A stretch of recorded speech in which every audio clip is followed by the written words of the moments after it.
Face بک خواتین کا انتہائی حساس ڈیٹا اکٹھا کرتی ہے۔ تحقیق کے رد عمل میں فیس بک نے کیا کہا؟ 3 مختلف اداروں کی جانب سے کی جانے والی تحقیق سے معلوم ہوا ہے کہ فیس بک خواتین سے متعلق انتہائی حساس اور ذاتی ڈیٹا اکٹھا کر کے اشتہارات کے لیے استعمال کرنے میں مصروف ہے۔ فیس بک نے ایسی اطلاعات کی تردید کر دی ہے۔ امریکی ادارے رائل کی جانب سے دی مارک اور سینٹر فار انویسٹیگیٹو رپورٹنگ کی مدد سے کی جانے والی تحقیق کے مطابق فیس بک ایک ٹول کے ذریعے خواتین کی جانب سے اسقاط حمل کروانے والے طریقوں اور علاج سے متعلق کی جانے والی سرچ کے علاوہ بھی دیگر اہم ڈیٹا جمع کرنے میں مصروف ہے۔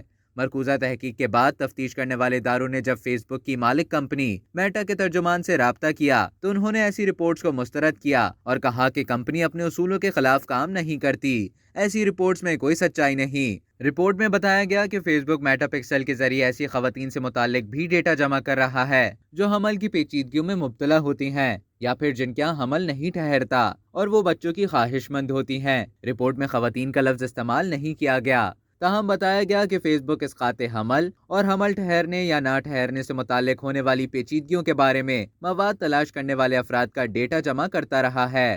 اب تک کے لیے اتنا ہی۔ مزید اسی طرح کی معلومات حاصل کرنے کے لیے ڈیلی جنگ کو سبسکرائب کریں اور بیل آئیکن پر کلک کریں تاکہ تازہ ترین ویڈیوز کا نوٹیفیکیشن آپ کو بر وقت موصول ہو۔